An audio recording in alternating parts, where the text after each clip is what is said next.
Bonjour à tous et bienvenue sur Crypto Flash, la chaîne de l'actualité crypto. Aujourd'hui, on va parler de l'entité qui serait sur le point d'acheter 21 milliards de dollars de Bitcoin. On va aussi parler de Solana, une refonte des tokenomics à venir. On va parler aussi de l'Espagne avec une très grande banque qui va permettre à ses clients d'accepter d'acheter du BTC et de l'Ether. On va aussi parler de l'euro numérique et plein d'autres choses. Tous les jours, le meilleur de l'actualité crypto. N'hésitez pas à vous abonner, activer la cloche pour ne rien rater. Et bien sûr, le cours des crypto-monnaies en baisse aujourd'hui. Un BTC qui est passé en dessous de la barre des 80 000 dollars. Un Ether qui est à 2000 dollars. C'est vraiment bas par rapport à il y a quelques semaines. Moins 4,6%. BNB, moins 4%. Bref, quasiment toutes les crypto-monnaies sont en baisse. Moins 7% pour Solana, moins 8% pour Cardano.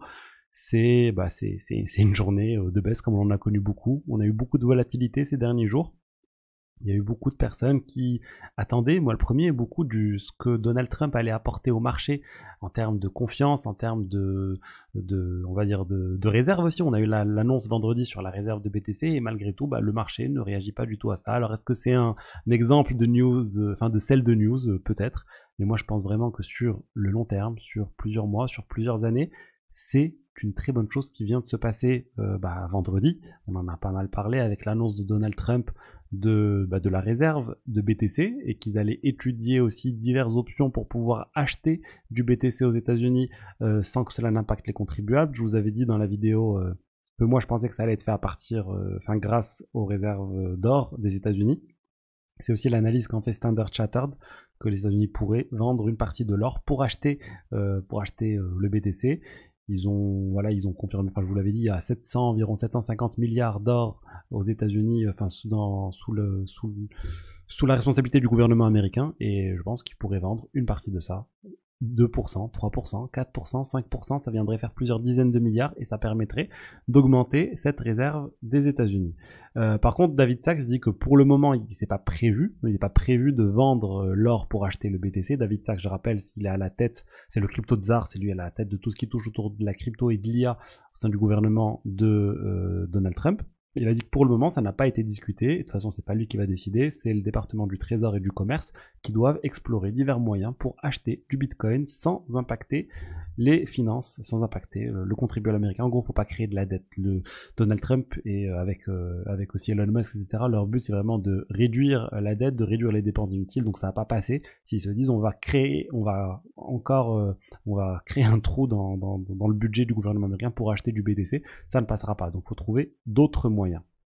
Je vous parle tout de suite de la baleine qui veut acheter 21 milliards de dollars de BTC. Et juste avant, je vous rappelle, vous pouvez vous inscrire sur Swissborg, le partenaire de la chaîne. Ils ont jusqu'à 50 € en BTC offert. Vous avez tous les détails dans le lien. Il y a plein de cryptos différentes qui sont disponibles à l'achat, plein d'options aussi pour générer du revenu sur ces crypto-monnaies sur Swissborg.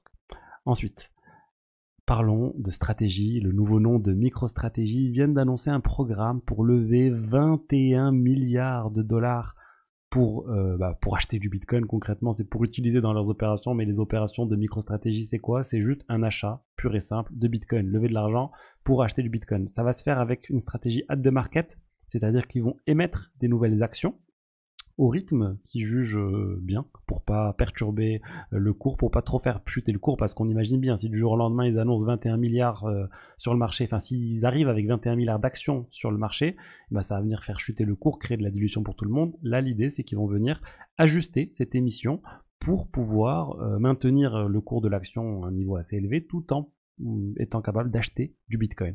Donc vraiment, c'est assez dingue. MicroStrategy, ils ont déjà environ 40 milliards de dollars de BTC. Ils veulent encore acheter 21 milliards de dollars. C'est juste incroyable, honnêtement, ce qu'ils sont en train de faire si leur stratégie fonctionne. Selon eux, il n'y a pas vraiment de risque qu'ils se fassent liquider ou autre. Mais parce qu'au pire des cas, ils vont donner des actions, si j'ai bien compris, aux investisseurs qui réclament une partie de leurs ressources.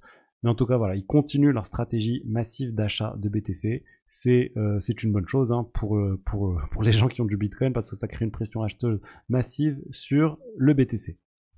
Ensuite, on va parler de Solana et des tokenomics de Solana qui sont en train d'être potentiellement changés. Il y a des discussions, les gens ne sont pas d'accord, tout le monde n'est pas d'accord avec ce qui est en train de se dire autour de ces tokenomics, parce que c'est assez impactant. Alors vous savez, sur Solana, actuellement, on peut avoir un rendement assez important sur les sols que vous allez staker. Ça peut monter à 8-9% en utilisant certains mécanismes, mais de base, le rendement il est autour de 6%. Et en fait, ils veulent voter pour baisser ce rendement, le baisser d'un coup. En fait, ils veulent rendre ce rendement ajustable en fonction du nombre de tokens Solana qui sont stakés. Pourquoi ils veulent faire ça? Parce que l'idée, c'est qu'ils disent la stratégie d'inflation qu'on a, elle est complètement bête. On a un rendement, on a un pourcentage fixe de tous les Solana qui est en fait distribué et il est réduit de 10-15% chaque année. Et pour eux, ils sont en train de trop dépenser, de l'ordre de 1 à 2 milliards de dollars de plus par rapport à ce qui est nécessaire pour sécuriser le réseau. Donc l'idée, c'est de se dire, s'il y a trop de personnes qui stackent, eh ben, on diminue le pourcentage d'inflation et de rémunération staker. S'il y a moins de personnes qui stackent, on augmente pour inciter les gens à stacker jusqu'à atteindre un équilibre autour de 20-30% de gens qui vont staker les tokens Solana. Sur Solana, il y a beaucoup plus de personnes qui stackent. On est plus proche de 80% que de 20%. Donc, c'est en discussion, les gens sont pas trop d'accord. Certaines personnes disent oui, mais ça va décourager les petits utilisateurs à venir staker. Certains disent ça va perturber la finance décentralisée. D'autres disent au contraire, c'est bien, c'est ce qu'il faut faire. Il faut que le staking, ça soit issu de revenus réels et pas juste de l'inflation qui est pas vraiment un revenu réel. Moi, je pense que c'est intéressant que Solana fasse ça, que Solana s'ajuste aux conditions du marché.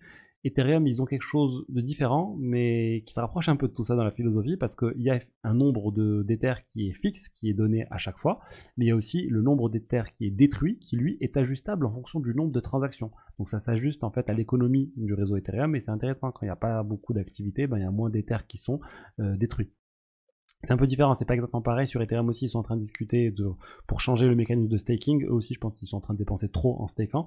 Et ça pourrait diminuer aussi sur l'Ether aussi. Et là, on aurait Solana qui prendrait une décision vraiment en avance de phase par rapport à Ethereum sur ce point. Ensuite, le président de Ripple s'est fait pirater. Enfin, le cofondateur de Ripple, Chris Larsen, s'est fait voler 150 millions de dollars. On savait qu'il s'était fait voler cet argent. On savait que c'était des tokens XRP qui avaient été volés au patron de Ripple. Mais on savait pas comment c'était arrivé. Et là, en fait, selon des documents qui ont été publiés, documents juridiques qui ont été publiés, et ZachXBT qui a pu faire le lien, et bien en fait, Chris Larsen aurait perdu 150 millions de dollars à cause du piratage de LastPass. Est-ce que vous vous souvenez de ce piratage? C'était un piratage d'un KeePass, donc un gestionnaire de mots de passe en ligne, qui a été piraté. Donc les pirates ont réussi à extraire les vaults, les coffres de mots de passe chiffrés, et le pirate a réussi à casser ses mots de passe. Parce qu'il avait accès aux mots de passe chiffrés, il a pu avoir tout le temps pour casser ses mots de passe sans avoir de limite sur le nombre de tentatives. Et il a pu obtenir pour un certain nombre d'utilisateurs les mots de passe qui ont fuité. Ça peut être des personnes qui avaient utilisé le même mot de passe que pour d'autres services qui ont été piratés. Ça peut être plein de choses différentes. En tout cas, on sait que le cofondateur de Ripple a été piraté. Il a perdu ses 50 millions de dollars. Alors, est-ce que c'est une bonne pratique de stocker sa seed phrase dans un service en ligne tel que LastPass? Non, c'est clairement pas une bonne chose. Je suis pas en train de dire qu'il faut pas stocker des choses sur des KeePass, c'est un très bon outil. Les gestionnaires de mots de passe locaux sont de bons outils pour stocker pour stocker certaines informations. Alors moi, ce que je préfère, c'est plus stocker sur un gestionnaire local de type KeePass. Et ensuite, si vous voulez stocker le KeePass autre part dans un service cloud différent, là vous pouvez le faire, mais pas forcément le service du gestionnaire. Par exemple, je préfère stocker sur KeePass les données, ça va me créer un fichier KDBX pour ceux qui connaissent, et ensuite le fichier, vous pouvez le mettre sur Dropbox, sur Google Drive ou autre. Alors, comment sécuriser sa seed phrase? C'est un vaste sujet, et c'est pas quelque chose qu'on peut traiter en quelques minutes, il y a plein de façons différentes de le faire. Ce qu'il faut juste savoir, c'est soyez vigilants. Si vous stockez votre seed phrase sur un bout de papier chez vous, dites-vous, mais qu'est-ce qui va se passer si je me fais cambrioler? Qu'est-ce qui va se passer si quelqu'un rentre chez moi et accède à ça? Si mon colocataire arrive à trouver ma seed phrase? Si ma maison brûle? C'est des questions vraiment qu'il faut se poser pour bien sécuriser les choses. Il y a plein de manières de faire ça de manière correcte. Il y a plein d'options. Il y a des gens qui optent pour des coffres en banque. Il y a des gens qui offrent pour des mécanismes sécurisés similaires à ici ce qui était présenté avec LastPass, mais qui sont beaucoup plus robustes et qui ne peuvent pas être piratés de la même manière. Donc il y a plein d'options différentes. Il y a le mode opérateur aussi qu'il faut faire attention, comment on stocke des choses de manière numérique. Bref, faites attention, renseignez-vous et surtout, honnêtement, si vous stockez sur un petit bout de papier chez vous, prenez conscience qu'il y a clairement un risque sur ce sujet. Ensuite, on va parler de l'une des plus grandes banques d'Espagne qui va offrir à ses clients la possibilité d'acheter, de vendre du Bitcoin et de l'Ether. On parle de BBVA. Je pense que beaucoup de personnes connaissent avec son application dans le milieu du football. Mais ils vont permettre à tous leurs clients de leur banque privée Donc on parle pas des clients grand public retail, c'est juste pour la banque privée, ceux qui ont déjà une certaine quantité d'argent sous gestion. Mais c'est déjà un bon début d'avoir une banque de cette taille qui va permettre aux plus fortunés de ses clients d'acheter du BTC, de l'Ether, potentiellement après d'autres cryptos. Pour l'instant, ça se limite à ça. Mais voilà, peut-être qu'ils sont limités aux 2 cryptos où il y avait des ETF et ça va changer prochainement. Ensuite, j'ai vu cette information autour de Christine Lagarde de la Banque Centrale Européenne qui annonce une date butoir pour l'euro numérique à octobre 2025.